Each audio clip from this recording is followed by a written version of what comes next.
sur firstop.fr. Brigitte Lahaie, Sud Radio, c'est l'instant Sexy News. Eh bien, Vincent Hupertan, est-ce que, à votre avis, le pouvoir a un sexe? C'est en tout cas Flore Chéry qui va nous répondre.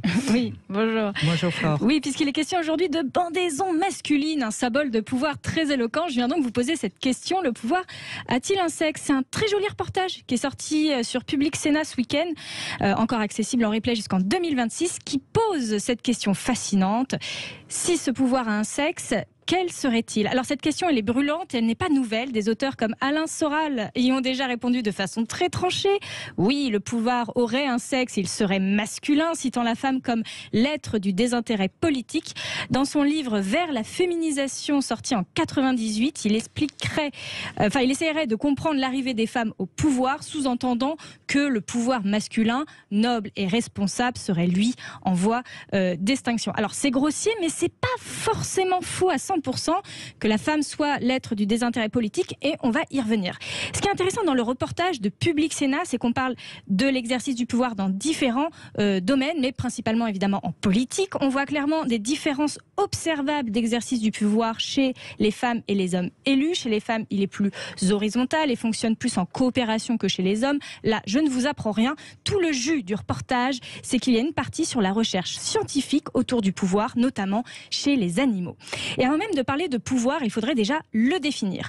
Les recherches sur le comportement animal le caractérisent actuellement par deux facteurs. Quel sexe gère l'accès aux ressources? Qui en a le monopole? Et quel sexe a un pouvoir décisionnel de leadership? Par exemple, qui décide de l'endroit où l'on dort le soir et de l'endroit où l'on va chasser? Les chercheurs établissent ainsi un degré de dominance sexuée en fonction des sociétés animales. Et on voit qu'en réalité, il y a une vraie distribution de la dominance. C'est pas systématiquement le fait du mâle. Parfois, ce sont les femelles qui ont tiré la couverture à elles. Et ce que la recherche nous dit, c'est que le pouvoir politique animal bascule du côté des femelles, souvent pour deux grands motifs. Le premier, ce sont les espèces où les femelles ne peuvent pas être violées, comme chez les hyènes où l'appareil génital féminin est très complexe et oblige le mâle à être dans une démarche de coopération. Dans cette société, chez les hyènes, il y a une forte dominance femelle. Deuxième facteur, c'est celui des alliances sociales entre femmes. Les sociétés animales où les hommes s'éloignent du groupe à l'âge de la puberté permettent aux femmes de développer une meilleure connexion et de se protéger les unes et les autres en cas de conflit. Vous le savez peut-être, mais il y a deux primates dont nous sommes proches, les chimpanzés et les bonobos.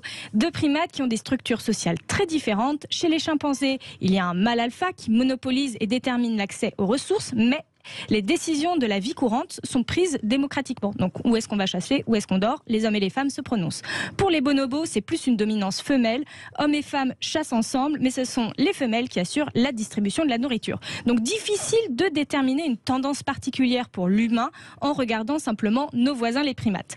En revanche, si je reviens sur Alain Soral et le désintérêt politique associé aux femmes, si cela est vrai, cela peut s'expliquer en regardant les rats qui ont une structure cérébrale similaire à l'humain. Quand on plonge une femelle rat dans une cage et qu'elle doit découvrir une rate qui lui est inconnue, le temps partagé est beaucoup plus faible que quand deux rats mâles sont mis ensemble. Le temps de sociabilisation et de coopération est beaucoup plus faible, donc chez les femelles que chez les mâles. Les chercheurs l'expliquent notamment par le rôle très énergétique lié à la protection de l'enfant qui fait que les femelles désinvestissent plus rapidement les relations sociales. Et donc, on peut l'élargir à la politique. Il y aurait peut-être un désinvestissement des femmes du vivre en société au profit de la protection du nid. L'homme et la femme sont-ils donc des animaux politiques comme les autres? Est-ce que leur dominance fluctue en fonction du contexte, de la culture? Est-elle déterminée à l'avance par la structure biologique? C'est en tout cas ce qu'on est en droit de se poser comme question suite au documentaire.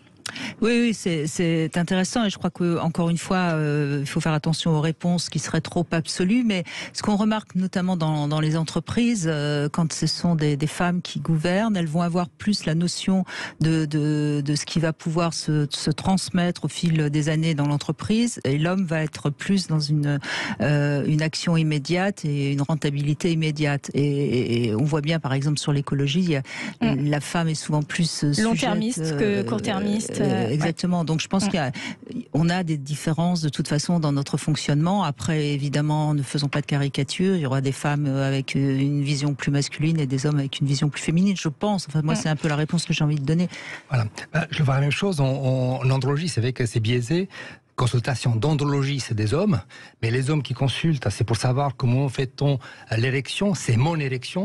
Alors que les femmes qui accompagnent, qui consultent parfois seules, c'est comment faire l'érection du monsieur. Donc, s'ils viennent pas pour leur sexualité à elle, mais pour la sexualité du monsieur, pour qu'il soit... Ouais, enfin, ça nous concerne un peu quand même, votre érection, Vincent Hubertin. Je dis juste qu'il peut y avoir un biais d'interprétation du fait qu'en andrologue, je vois des hommes et des femmes qui consultent pour des problèmes masculins. Mais ça n'empêche. C'est vrai que j'ai jamais vu un homme venir voir une gynéco juste pour sa femme. On dirait, elle a des sécheresses vaginales en ce moment, qu'est-ce qu'il faut qu'elle prenne?